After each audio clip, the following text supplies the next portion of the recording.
বিদ্যাসেন শুধু ওই দুটো বোনকে উদ্ধার করেছে তা নয়, গোটা ভারতবর্ষে ইসলামের বিজয় প্রতিদিন করেছে।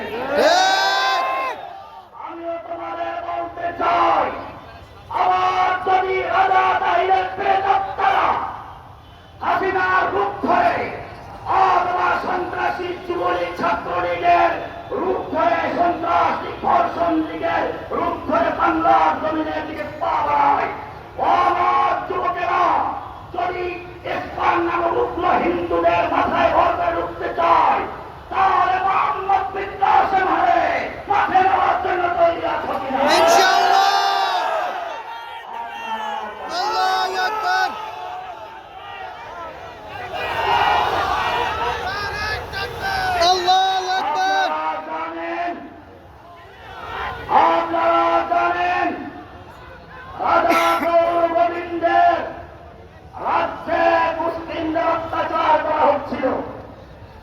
বোরহানউদ্দিন নামে একজন মুসলমান, তার কোনো সন্তান হচ্ছিল না।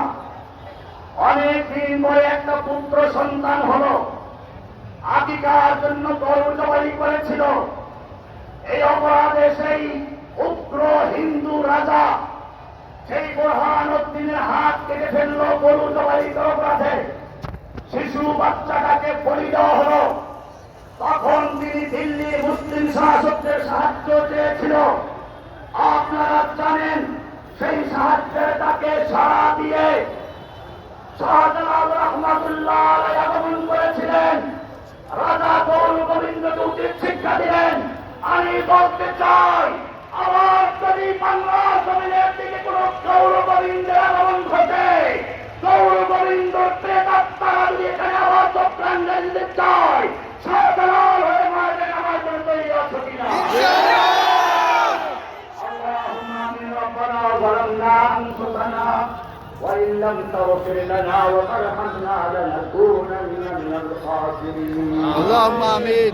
ربنا آتنا في الدنيا حسنة وفي الآخرة حسنة وقنا عذاب النار. اللهم آمين. رب ارحمهما كما ربياني صغيرا. اللهم آمين. رب العالمين. আজকে খোলা ময়দানে শহীদ শরীফ ওসমান হাদি চত্বরে খোলা ময়দানে দাঁড়িয়ে জুমার নামাজ আদায় করে আপনার শাহী দরবারে হাত তুলেছি। সকলের হাত দ্বারা কবুলে মঞ্জুর করিয়া ইয়া রাব্বুল আলামিন।